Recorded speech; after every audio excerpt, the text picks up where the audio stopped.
अब एपिसोड 9 में हम देखते हैं कि जैसे समीर को इस बारे में पता चलता है कि उसका नताशा के साथ रिश्ता तोड़वाने में आभा और डोरो का ही हाथ है, ये इन दोनों से बदला लेने का प्लान बना लेता है। क्योंकि दोस्तों आभा कभी नहीं चाहती कि समीर के दोनों हथियार इसके अलावा किसी दूसरी लड़की पर अटैक करें। अब समीर आभा के पास आता है और आभा को बोलता है कि आभा जी, आज रात मैं तुम्हारे साथ बेड पर डिंग डोंग करना चाहता हूँ। इस खबर को सुनते ही दोस्तों आभा खुशी से झूमने लगती है। फिर समीर आभा को बताता है, लेकिन मेरी इसमें एक शर्त भी है, हम दोनों के साथ साथ तुम्हारा पति भी हमारे साथ होगा।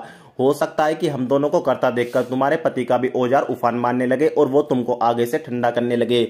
उसके बाद दोस्तों आभा इसकी ये शर्त मान लेती है। अब रात को समीर आभा के नामर्द पति को रोमांस करने की ट्रेनिंग देना शुरू कर देता है और ट्रेनिंग के दौरान इन दोनों को पता भी नहीं चलता कि इनका कब में ये प्राइवेट वाला वीडियो अपने फोन में बना लेता है। और उसके बाद दोस्तों अब समीर इन दोनों को ब्लैकमेल करने लगता है और इनको बोलता है कि अगर अब तुम दोनों ने नताशा को सारी सच्चाई नहीं बताई तो तुम्हारा ये एमएमएस वाला वीडियो मैं नेट पर वायरल कर दूंगा और तुम्हारी समाज में थू तो हो जाएगी। अब ये दोनों घबरा जाते हैं और उसके बाद दोस्तों आभा इसकी होने वाली बीवी को फोन करके बताती है कि मैंने तुमसे झूठ बोला था कि तुम्हारा पति बाइसेक्सुअल है। तुम्हारा पति बाइसेक्सुअल नहीं है, वो बिल्कुल ठीक है। उसके बाद दोस्तों नताशा खुश हो जाती है और वो समीर से मिलने के लिए बोलती है।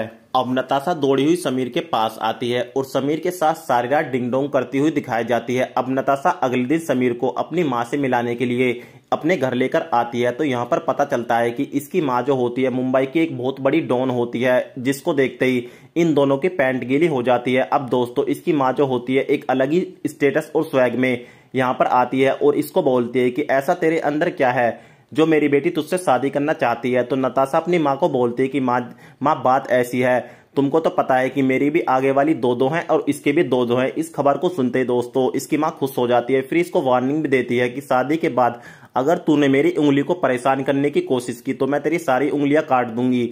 उसके बाद दोस्तों समीर और इसका दोस्त रोहन कांपने लगता है। समीर अपने दोस्त को बोलता है कि यार मैं कहां पर फंस गया, ऐसा ना हो कभी शादी के बाद इसकी माँ मुझको टपका दे। तो ये बोलता है कि तूने इसकी बेटी तो देख ली, तूने इसकी माँ नहीं देखी, इसकी माँ तो पूरी खूंखार शेरनी है। मुझको तो लगता है कि तेरी अब जिंदगी खराब होने वाली है।